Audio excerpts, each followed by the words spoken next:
Good morning, সবাই কেমন আছো? এই দেখো সকালেই কাজ শুরু। এই যে বাসি কাজ সব হয়ে গেছে। এখন বাজার থেকে মাছ 3 রকম, রুই মাছ, ট্যাংরা মাছ, আর এই যে এটা ভোলা মাছ, খুব বড় বড়, এই ভীষণ বড় মাছ। এখন সব ধুয়ে জায়গায় সব কন্টেনারে সেট করে রাখবো।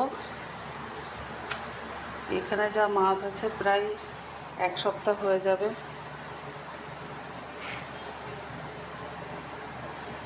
দেড় কেজি রুই, 1 কেজি ভোলা, আর 500 ট্যাংরা আছে।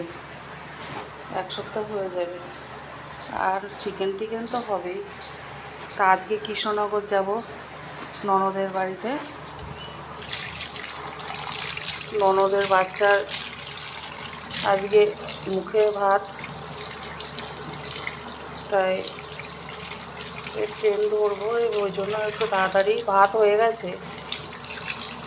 এখন শুধু মাছগুলো ধুবো, ধুয়ে স্নান করে বেরিয়ে যাব। Tata, by.